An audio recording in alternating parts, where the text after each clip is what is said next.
YouTube Tamil மக்களுக்கு வணக்கங்க. இன்னைக்கு தானிய தோசை தான் பார்க்க போறோம். இதுக்கு வந்து தேவையான பொருள் வந்து பார்த்தீங்கன்னா, இதுக்கு மெயின் இந்த பாசிப்பருப்பும், கொண்டைக்கடல தான் மெயின் வந்து இதுக்கு இந்த தோசைக்கு மெயின். ஏன்னா, அது 2 பாசிப்பருப்பும், அந்த கொண்டைக்கடல தான் நம்ம அதீதமான ஒரு நமக்கு சத்து. ஏன்னா கொண்டைக்கடலை பாதாம் அளவுக்கு ஒரு நல்ல ஒரு ஹெல்த்தியான ஒரு சக்தி அது. அடுத்தது பார்த்தீங்கன்னா, இந்த பாசிப்பருப்பு இருக்கு இல்லைங்களா? அது வந்து பார்த்தீங்கன்னா, ஒரு கைப்பிடிய வந்து பார்த்தீங்கன்னா, ஒரு நாட்டுக்கோழி முட்டை சத்து இந்த ஒரு கைப்பிடி அளவுக்கு இந்த பாசிப்பருப்புல இருக்கு. அதனால 2 பருப்பும் அது மத்த தானியம் சத்து இல்லைன்னா இருக்கு. ஆனா ரொம்ப முதன்மையான சக்தின்னு பார்த்தீங்கன்னா, இந்த பாசிப்பருப்பும், அ அடுத்தது இந்த கொண்டைக்கடலையும் தான். இப்போ வந்து பார்த்தீங்கன்னா, நான் இது கூட வந்து வீட்ல இருந்த பட்டாணி, அடுத்தது மொச்சக்கொட்டை, கொஞ்சம் நம்ம வீட்ல இருக்க கடலை பருப்பு இது வந்து சேர்க்கிறேன். இத வந்து நம்ம வந்து ஊற வைக்கிறோம். ஊற வைக்கிறோம் பார்த்தீங்கன்னா, உங்களுக்கு மொறுமொறுன்னு வேணும்னா வந்து ஒரு 3, 4 ஹவர்ஸ் வந்து நீங்க ஊற வச்சு டக்குன்னு எடுத்துக்கங்க. இல்ல ரொம்ப சாஃப்ட்னஸ் வேணும்னா ஒரு 6 ஹவர்ஸ் கூட நீங்க வந்து எடுத்துக்கங்க.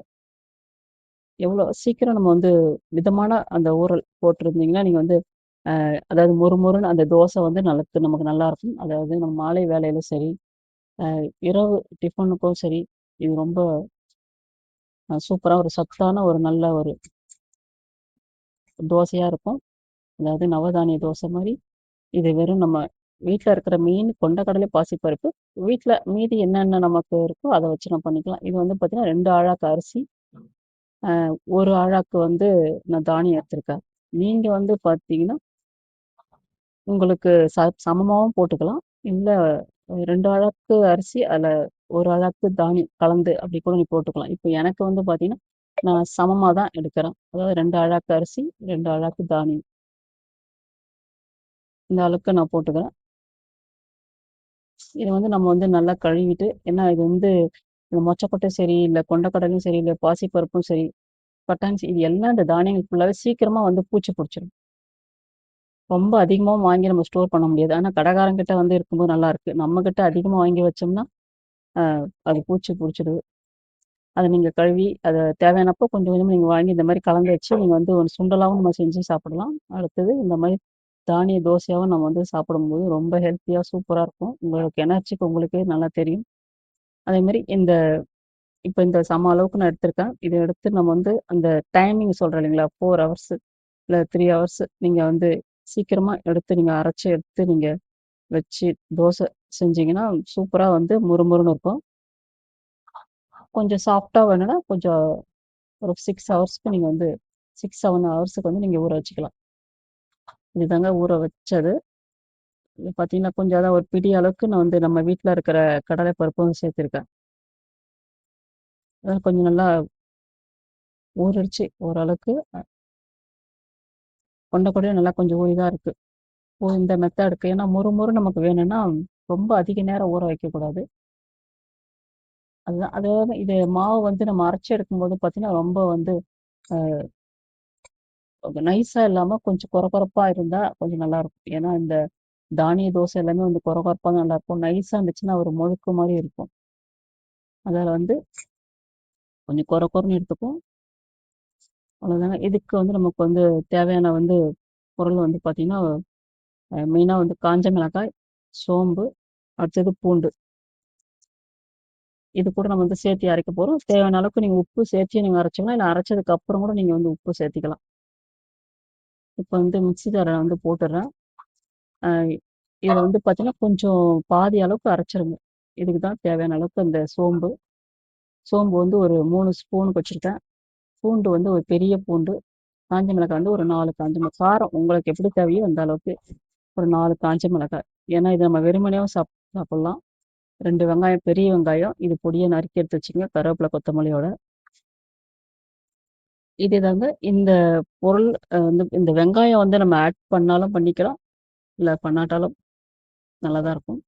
இப்ப இந்த பதம் வந்து பார்த்தீங்கன்னா, ஒரு பாதி அளவுக்கு அரைச்சுருங்க. அதுக்கப்புறமா இந்த மிளகாய், சோம்பு, பூண்டு இந்த அளவுக்கு அரைச்சுட்டு பாருங்க பாதி அளவுக்கு. இதுல வந்து மிளகாயோ, அந்த பூண்டு, சோம்ப போட்டு இப்பயும் உங்களுக்கு உப்பு தேவைப்பட்டா போட்டுக்கங்க. நான் வந்து கடைசியா தான் உப்பு போடுறேன். இதில போட்டு நீங்க வந்து அரைச்சு எடுத்துங்க. அரைச்சுன்னா அதாவது நைஸ் கொரகொரப்பு.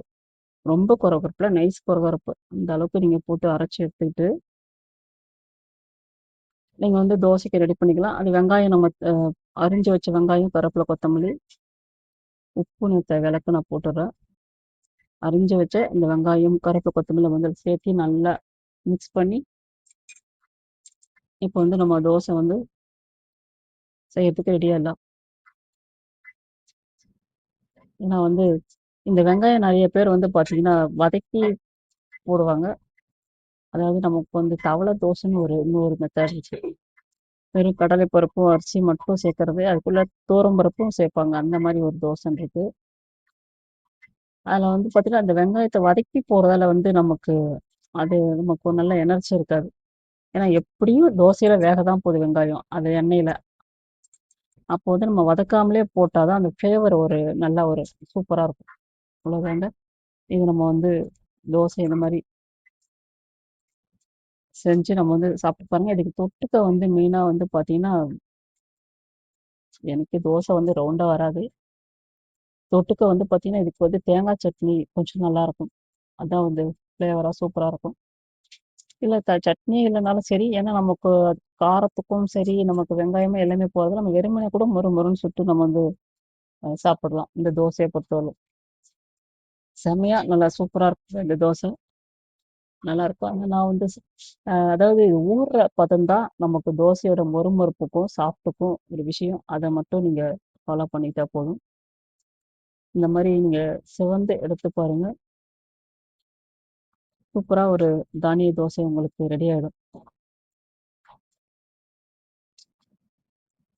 இந்த மாரி நம்ம எண்ணெய் வந்து இந்த தோசைக்கு வார்க்கிற எண்ணெயெல்லாம் வந்து பார்த்தீங்கன்னா, நல்லா பியூரான எண்ணெயா, கடலை எண்ணெயா, நல்லெண்ணெயா இருக்கட்டும். ஏன்னா இந்த ஆயிலால தான் நமக்கு வந்து பல பிரச்சனைகள் நமக்கு வந்து கொடுக்கும். ஏன்னா இப்போ இந்த மாரி ஒரு தானிய தோசைக்கெல்லாம் வந்து பார்த்தீங்கன்னா, எண்ணெய் விட்டு சுட்டா தான் கொஞ்சம் நல்லாயிருக்கும். அப்போ நம்ம சுத்தமான எண்ணெய், நல்ல எண்ணெயா, இது கடலை எண்ணெய் அல்லது நல்லெண்ணெய்.